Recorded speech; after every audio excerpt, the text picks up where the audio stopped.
brought to you by Puneet Balan Group and Maharashtra Tourism.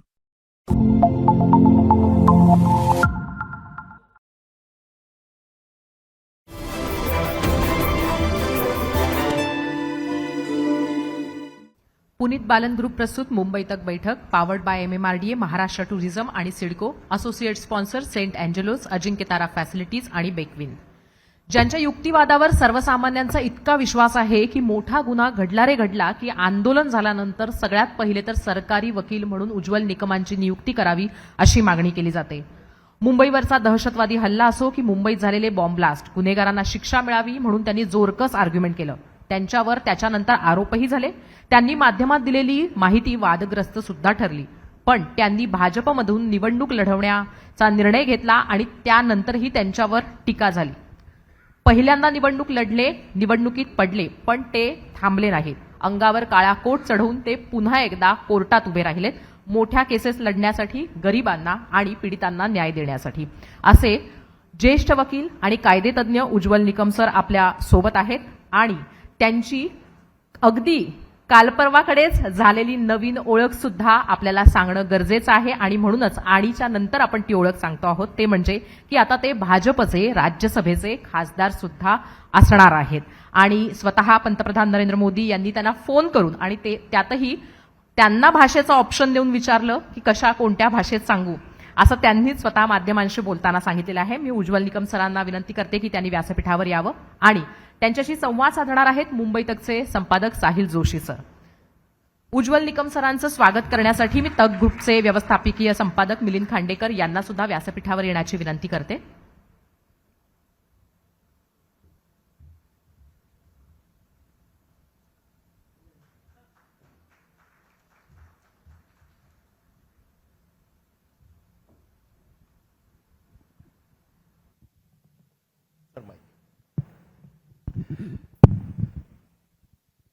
उज्ज्वल निकमना खरं तर ओळख करून द्यायची काहीच गरज नाहीये, म्हणजे महाराष्ट्राला तर अजिबातच नाहीये. आणि एक फक्त छोटंसं करेक्शन मला करायचं. मला माहित नाही की त्यांना भाजपचं म्हटलेलं चालेल. मी अगदी तेच बोलणार होतो.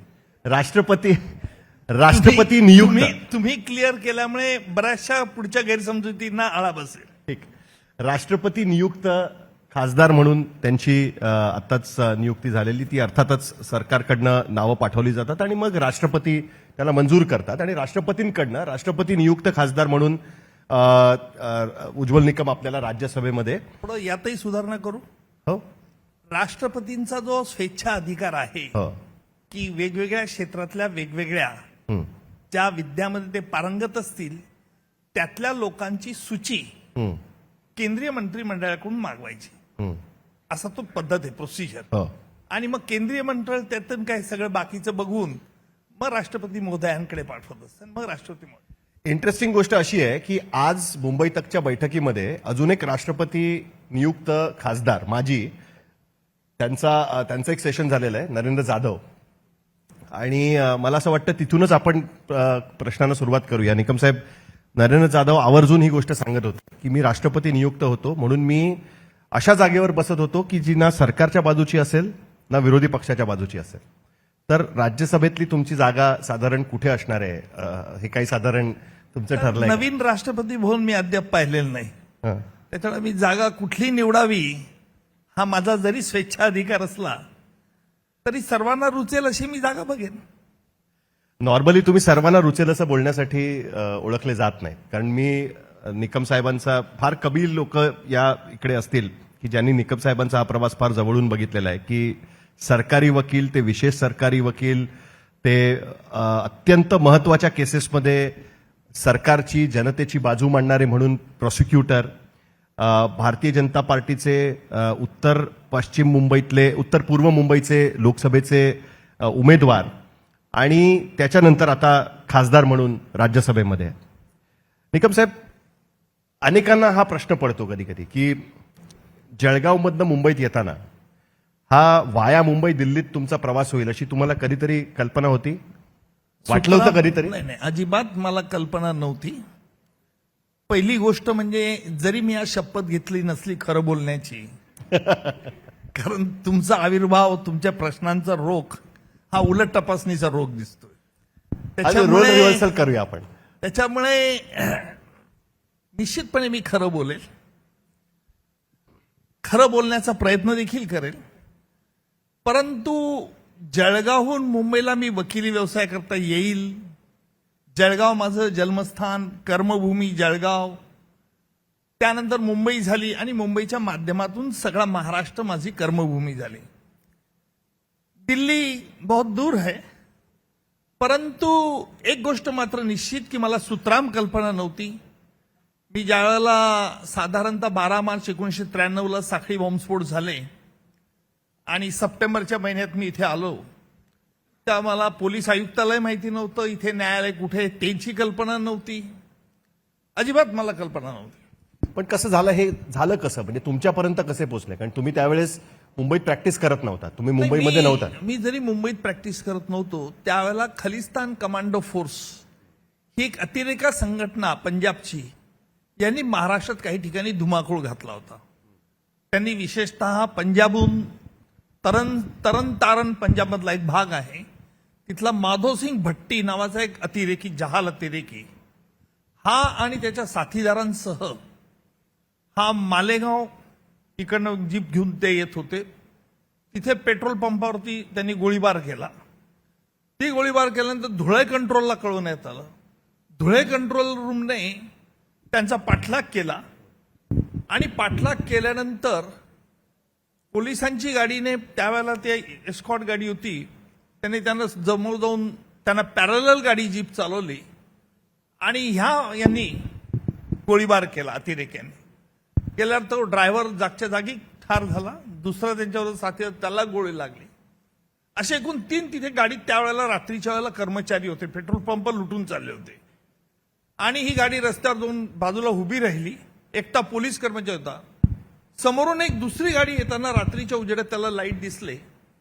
हा जो एक पोलीस जो जखमी नव्हता, तो गाडी खाली उतरला. त्याने बघितलं आपले 2 साथीदार मरण पावले.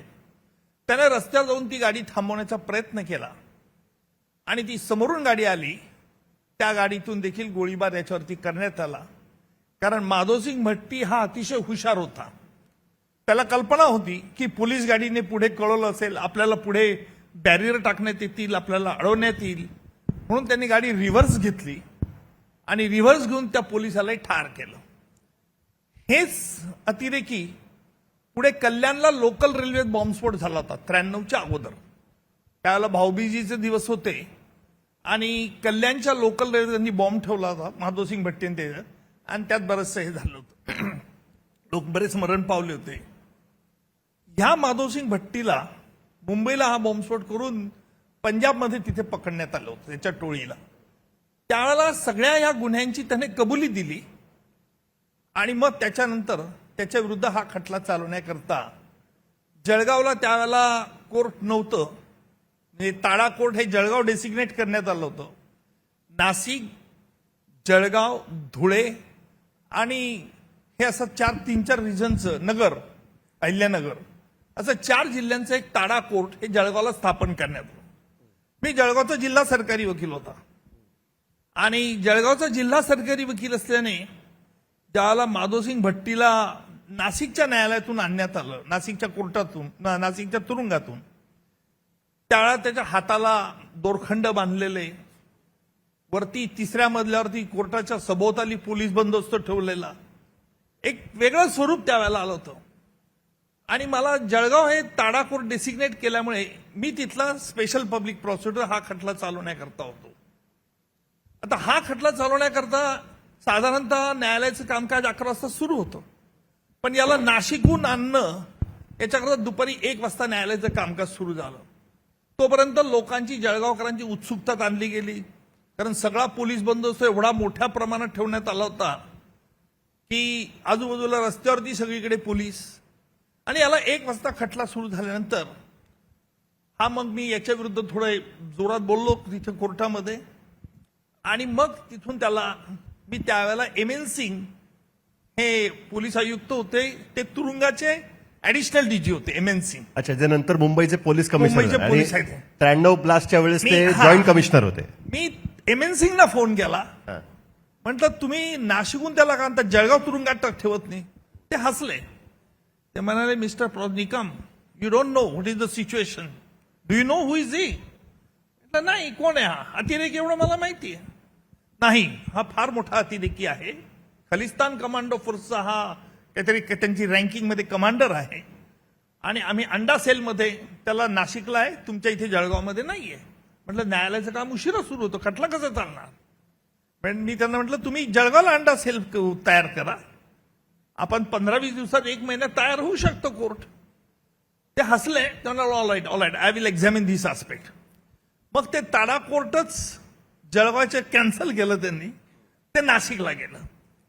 आता ही बाब एम.एन. सिंग ज्यावेळेला मुंबईचे जॉईंट कमिशनर झाले त्यावेळेला त्यांच्या ही स्मरणात होती. त्यावेळेला मी हार्डली काहीतरी 30-32 वर्ष वय होतं माझं त्यावेळेला. आणि एम.एन. सिंग आपल्याला कल्पना नसेल पण व्हेरी स्ट्रेट फॉरवर्ड अधिकारी, आणि सीआयडीचे ऍडिशनल डीजी सतीश साहनी त्यावेळेला होते. त्यानंतर डीजी झाले महाराष्ट्र. त्यानंतर डीजी झाले, कमिशनर झाले सतीश साहनी. यांनी आयबी रॉ मध्ये काम केलेलं होतं सतीश साहनीने.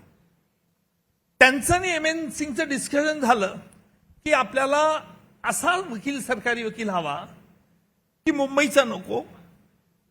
अच्छा. हा, हे त्यांची पहिली अट. आणि दुसरा, जो स्पष्ट बोलू शकेल, अतिरेक्यांना घाबरणार नाही. मुंबईचा असा का आपला- नको? मुंबईचा का नको होता त्यांना? आता त्यांची कारणं मी विचारली नाही. अच्छा, तुम्ही कारणं मी मला माहिती आहे, पण सांगणं योग्य नसतं. झाले, आता खूप वर्ष होऊन गेले. असं आहे, आपण चॅनलवाले मी विसरू शकत नाही. तर मग त्यांचं ती चर्चा झाल्यानंतर दीपक जोग ज्या वेळेला जळगावचे पोलीस अधीक्षक होते, ही गोष्ट मी आजपर्यंत बऱ्याच लोकांनाही माहित नाही मी कसा आलो. दीपक जोग, मी ज्यावेळेला जळगावला माझ्या ऑफिसमध्ये बसलो होतो त्यावेळेला दीपक जोग माझ्याकडे आले. जळगावचा मी तसा फार प्रसिद्ध त्यावेळेला जिल्हा सरकारी वकील म्हणून ओळखला जात होतो. त्यावेळेला जळगावचा नगरसेवक शिवचरण दंडोरे म्हणून एक होता, जो आमच्या एका राजकीय नेत्याचा फार जवळचा मनुष्य होता. त्याने एक भर दिवसा खून केला होता. त्याच्या जामीनला अर्जाला खूप कडाडून मी विरोध केला होता. माझ्यावर त्यावेळेलाही राजकीय प्रेशर भरपूर टाकण्यात आलं होतं. त्याला न जुमानता आम्ही पुढे त्याचा हायकोर्टातून जामीन अर्ज रद्द केला होता, जामीन रद्द केला होता. हे सगळं प्रकरण दीपक जोगनी मला विचारलं, आपण मुंबईला जायला तयार आहे का? मी विचार केला, म्हटलं मुंबईला कशा करता? ते म्हणे या बॉम्बस्फोट करता तुम्हाला बोलवलंय एम.एन. सिंग. त्यांनी एम.एन. सिंगशी माझं त्यावेळेला लँडलाईनवरून बोलणं करून दिलं. आणि लँडलाईनवरून ती बोलल्यानंतर एम.एन. सिंग म्हणाले, mister Nikam, do you remember all this thing? मागची हिस्ट्री त्यांनी सांगितली खलिस्तानवाली त्यावेळेची. म्हटलं ऑल राईट, मी येतो. मी पाहिल्यानंतर पहिल्या दिवशी माझा मुंबईचा अनुभव काही सुखद असा नव्हता. कारण त्यावेळेचे क्राईम इन्स्पेक्टर, सिनियर पीआय, जवळजवळ 30-40 पोलीस अधिकारी, सिनियर इन्स्पेक्टर्स, एसीपीज, त्यांच्या जॉईंट सीपी पोलीस क्राईमच्या याच्यात त्यांनी कॉन्फरन्स ठेवली होती. मला विचारलं की all these are the investigating officer. आणि त्यावेळेला ओळख परेड, साक्षीदाराची, आरोपीची ओळख परेड हे पोलीस स्टेशनमध्ये घेत होते. आता आरोपीची ओळख परेड कधीही पोलीस स्टेशनमध्ये घेतली जात नाही. तर मी त्यांना म्हटलं, सर्वोच्च न्यायालयाच्या निर्देशानुसार तुम्हाला हे घेतली पाहिजे. बराचसा खल झाला. त्या इन्स्पेक्टर माझ्याकडे असे विस्मयतेने बघत होते. त्यावेळेला मी एवढा सशक्त नव्हतो, त्यावेळेला बारीक होतो. त्यामुळे त्यांचं एक इम्प्रेशन सुरुवातीला असं झालं की हा गावाकडचा पोरगा आम्हाला काय शहाणपणा शिकवतो. पण एम.एन. सिंग हुशार होते. आणि मग एम.एन. सिंग यांनी नेमलं. तशी फसगत सुरुवातीला माझी नियुक्ती ती झाल्यानंतर बऱ्याच राजकीय नेत्यांची फसगत झाली होती. नंतर कालांतराने त्या लक्षात आलं. पण फसगत झाली होती म्हणजे का असं वाटतं तुम्हाला की फसगत झाली होती म्हणजे? असंच आहे की नवीन ज्या वेळेला ग्रामीण भागातून या मुंबापुरीत येतो त्यावेळेला त्याचा बघण्याचा दृष्टिकोन वेगळा असतो. ते नैसर्गिक आहे, मी त्याला काही वाईट मानत नाही किंवा त्याच्याने हताश होतो, निराश होतो असंही नाहीये. आणि तो बघण्याचा दृष्टिकोन असा असतो की हमी सब आहे, असं नसतं. पण तरी सुद्धा निकम साहेब, एक मोठा खटला चालला तो, आणि त्याच्याने उज्ज्वल निकम आज उज्ज्वल निकम झाले. कारण 1993चा ब्लास्टचा खटला हा 13 वर्ष चाललेला खटला, आणि तो पत्रकारांच्या सुद्धा 3-4 पिढ्यांनी कव्हर केला असं म्हटलं जातं. की जे सुरुवातीला तुम्ही नव्हता, पण मिलिंद होते मला वाटतं. नाही, मी शेवटच्या काळात होतो, त्यांनी पहिल्या काळात तेच म्हटलं ना, वेगवेगळ्या पिढीतल्या लोकांनी पण तो कव्हर केला होता.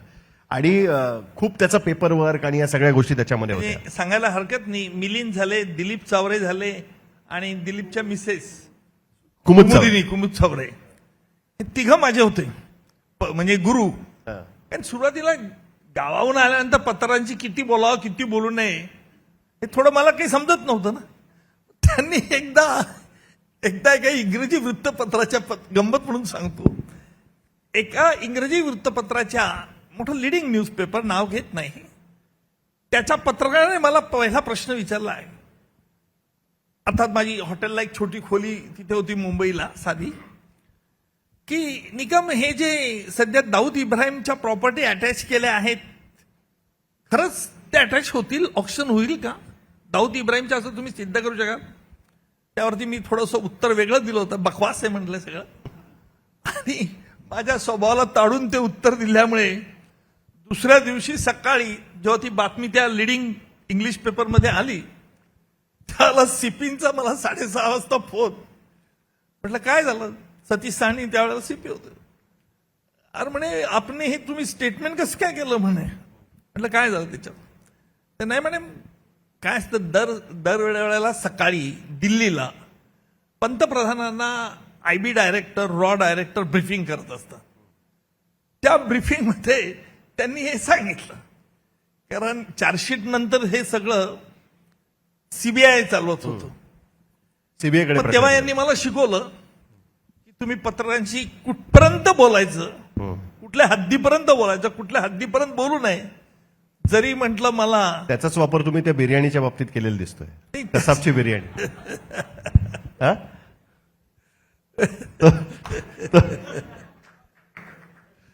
पण एक गोष्ट मला सांगितली पाहिजे. आता हे निकम साहेबांनी उदाहरण दिलं, एक खूप आधीचं उदाहरण दिलं. जेव्हापासून आम्ही मुंबई 1993चा ब्लास्टचा खटला कव्हर करायला सुरुवात केली, एक रुटीन झालेलं होतं की रोज तिकडे जायचं, त्या दिवशी काय होतं, आणि खास करून ज्यावेळेस चार्जेस फ्रेम झाले आणि नंतर रेग्युलर ट्रायल सुरू झाली त्याच्यानंतर निकम साहेबांना सांगायला नाही लागायचं. ते स्वतः बाहेर यायचे आणि म्हणायचे आधी मराठीत, मग हिंदीमध्ये आणि नंतर इंग्लिशमध्ये बोलणार. आणि एकामागून एक अशा 3 भाषांमध्ये निकम साहेबांचं ब्रीफिंग व्हायचं. आणि ते ब्रीफिंग होईपर्यंत संजय दत्तला सुद्धा त्याडाकोटच्या बाहेर याची परवानगी नसायची, असं आम्हाला नंतर कळलं. हे खरंय का असं काय की तुमचं ब्रीफिंग चालू असताना त्यांनी बाहेर यायचं नाही म्हणून? साहिल, तुम्ही हुशार पत्रकार हे मला मान्य आहे, पण मी मगाशीच सांगितलं की तुमच्या चॅनलच्या मॅनेजिंग डायरेक्टरनी मला शिकवलेलं आहे कुठपर्यंत बोला आणि कुठे बोलू नये. पण तरी सुद्धा निकम साहेब, हे फार इंटरेस्टिंग आहे की मग मी मराठी, हिंदी आणि इंग्लिशचा उल्लेख ह्याच्याकरताच केला, कारण सध्या या गोष्टीची खूप चर्चा आहे की पंतप्रधानांनी तुम्हाला ज्यावेळेस फोन केला त्यावेळेस पंतप्रधान तुम्हाला म्हणाले की तुमच्याशी मराठीत बोलू की हिंदीत बोलू, आणि त्याच्यानंतर काय तुम्ही त्याच्याबद्दल बोललेला आहात. पण तुम्हाला असं वाटलं नाही, 1 मिनिटं सांगा होता ना, की कारण पंतप्रधानांना मराठी येतं असं मी ऐकलंय, कारण त्यांचे जे गुरु आहेत. ऐकलं काय, मी अनुभवलंय. अच्छा, ओके. त्यांना अस्खलित मराठी बोलतायत, अस्खलित मराठी बोलू शकतो. तर ते कॉन्व्हर्सेशन कसं होतं? कारण ज्या पद्धतीने तुमचं 93 ब्लास्टच्या केसमध्ये तुम्हाला जळगाववरनं मुंबईत बोलवणं अनपेक्षित होतं तुमच्यासाठी, तेवढंच ही घटना सुद्धा अनपेक्षित होती की पंतप्रधानांचा फोन येईल आणि सांगतील तुम्हाला आम्ही राष्ट्रपती नियुक्त, तुम्हाला हे होणार आहेत वगैरे वगैरे. निश्चितपणे मला याची सूत्रामयी कल्पना नव्हती किंवा ते बोलतील असंही कधी मला वाटलं नाही. पंतप्रधानांनीचा फक्त ज्यावेळेला इथे मुंबईला पब्लिक रॅली निघाली आणि ज्यावेळेला मी लोकसभेचा उमेदवार होतो त्यावेळेला उमेदवारांची ओळख करून दिली मुंबईच्या ज्या युती पक्षाच्या शिवाजी पार्कची रॅली झाली. शिवाजी पार्कच्या रॅलीच्या वेळेला पंतप्रधानांनी फक्त माझ्या खांद्यावर एक हात ठेवला आणि उज्ज्वलजी आपको चुन के आना है. हा म्हटलं जरूर आऊंगा. तेवढ्याच त्यांना रिस्पॉन्स माझा जोरात होता, कारण मला पडू हे कधी वाटलंच नव्हतं त्यावेळेला. अच्छा. आणि काय त्यावेळेला मी स्वतःहून अगदी इच्छुक होतो अशातलाही भाग नाही, पण उभं राहिलो. त्यावेळेला माझं त्यांचं तेवढंच बोलणं. आणि ज्या वेळेला हे डिक्लेअर झालं होता राष्ट्रपती नामनिर्देशन, त्यावेळेला मी संध्याकाळी 6:30 ते 6:45 नाही 6:44 वाजता, टायमिंग लक्षात आहे, मला फोन आला. जिमसाठी मी खाली उतरलेलो होतो घराच्या, जिम मध्ये जाण्याकरता गाडीत बसलो आणि फोनवरती पहिल्यांदा सांगण्यात आलं की आप उज्ज्वल जी बात कर रहे हैं. म्हटलं हाँ, मैं प्रधानमंत्री की यहां से बात कर रहा हूं, प्रधानमंत्री आपसे बात करने. अच्छा ठीक आहे. लगेच मी चमकून मोबाईल नंबर बघितला. कुठला नंबर आहे, 011 आहे का, काही 098 आहे मोबाईल नंबर. पण ते आता येत नाही ना काही वेळेला नंबर, प्रायव्हेट नंबर असतात. प्रायव्हेट नंबर्स असतात, ते काही येत नाहीत प्रायव्हेट नंबर. आणि त्याच्यामुळे एका क्षणात हा उज्ज्वलजी, तोच आवाज धीर गंभीर, मी मराठीत बोलू का हिंदीत बोलू. मी अगदी असा हसलो. त्यांच्या बोलण्याला एक धार होती, माझ्या उत्तरात मार्मिक हसणं माझं होतं. आणि माझं हसणं ऐकल्यावर ते इतके हसले दिलखुलास की मला एक क्षणभर असं वाटलं हे पंतप्रधानच आहेत ना आपल्या.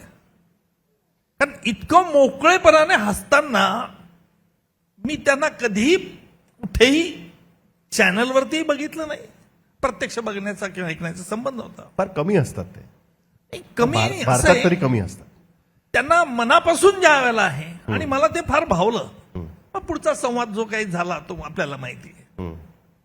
आणि म्हणून मी दोन गोष्टी, मी फौजदारी क्षेत्रात वकिली करत असल्यामुळे मी नेहमी साईल बघत असतो की ह्या व्यक्तीचा चेहरा, या व्यक्तीचं चालणं बोलणं, आणि काही तशी फसगत माझी काही ठिकाणी होऊ शकते, परंतु 90% त्या व्यक्तीच्या बोलण्याच्या टोनवरून, त्या व्यक्तीच्या बॉडी लँग्वेजवरून ती व्यक्ती कशा वृत्तीची प्रवृत्तीची आहे हे सहज मी ताडू शकतो. त्याला रामदेव बाबाची योगविद्या लागत नाही. मी काही योग करत नाही, परंतु एक सेल्फ कॉन्फिडन्स हा अशी चीज आहे. आणि याच्याने तुम्ही दुसऱ्याच्या मनात जाऊ शकतात, वाचू शकतात. याच्याकरता काही योग साधना करावा लागत नाही, पण एक स्वतःचं नियंत्रण आणि आत्मविश्वास असला पाहिजे.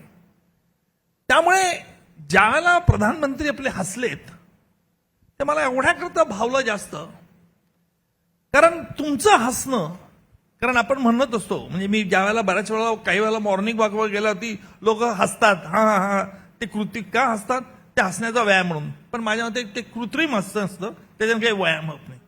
जे नैसर्गिक तुम्ही हसतात त्याला फार महत्व असतं.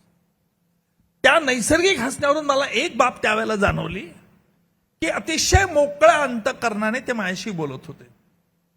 सगळंच आमच्या बोलण्यातला भाग मी तुम्हाला सांगणार नाही, परंतु एवढं स्पष्ट करू इच्छितो की मला जर स्टडी करायचं असेल पंतप्रधानांचं तर मी एका शब्दात करेल. बऱ्याच वेळेला तर धीरगंभीर असतात, नाही असं नाही, पण त्यांच्या मनात काहीतरी विचार सतत चालू असतात. प्रत्येक गोष्ट ही त्यांची जाणीवपूर्वक कॅल्क्युलेटेड असू शकते. आणि म्हणून ते जेव्हा हसले तेव्हा मला देखील बरं वाटलं. तेवढाच मी त्यांना प्रतिसाद दिला. तुम्हाला असं नाही वाटत की कारण प्रचार करणं, लोकांमध्ये जाऊन तुम्ही हात जोडायला लागतात, नमस्कार करायला लागतात, आणि हे सगळं हे थोडंसं तुमच्या एकूण पर्सनॅलिटीला तुम्हाला रुचलं नाही असं नाही वाटत कधी कधी तुम्हाला, लोकसभा निवडणुकीच्या वेळेस प्रचारात? मला ना, हो, म्हणजे असं व्हायचं. आतापर्यंत माझा असं कधी समजूत झालेली नव्हती. लोकसभेच्या निवडणुकीमध्ये मी जेव्हा फिरत होतो, हा घडलेला किस्सा सांगतो तुम्हाला.